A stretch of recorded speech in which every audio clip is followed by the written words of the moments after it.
Bon allez, un peu de sérieux. Cette semaine, on entame le deuxième livre de la Torah, l'Exode. Ce livre nous raconte comment une petite famille de quelques personnes devient une grande nation. Une nation qui sera asservie puis libérée avant la grande révélation du Sinaï. La paracha de Shemot, c'est un peu le début de notre histoire en tant que peuple. Tu veux un café ?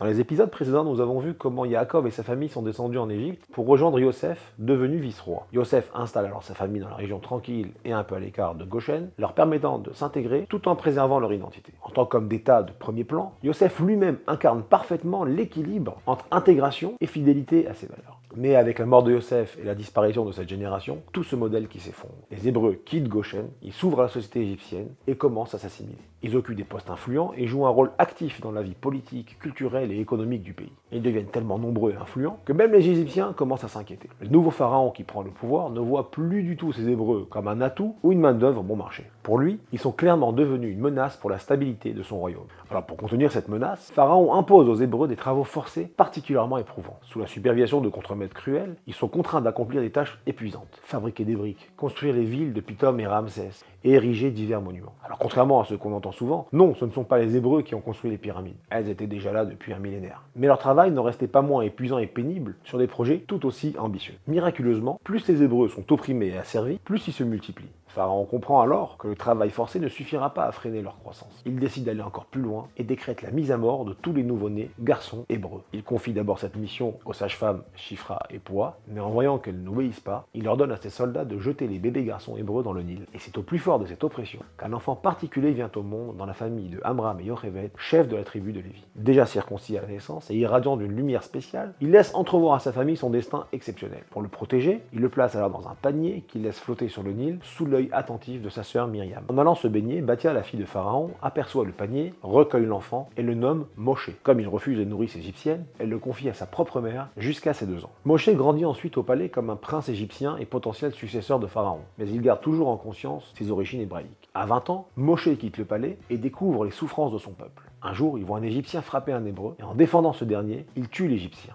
Le lendemain, en voulant calmer une dispute cette fois entre 2 Hébreux, son acte est révélé. Sachant qu'il n'est plus en sécurité, Moshe s'enfuit vers Midian.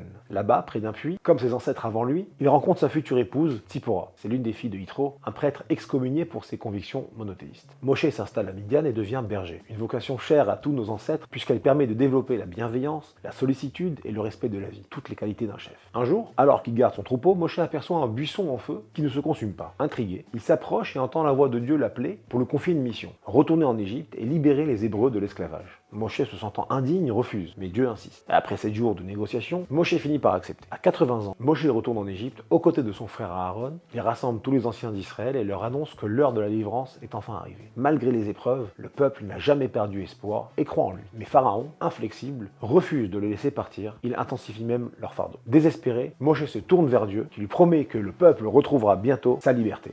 Shabbat Shalom.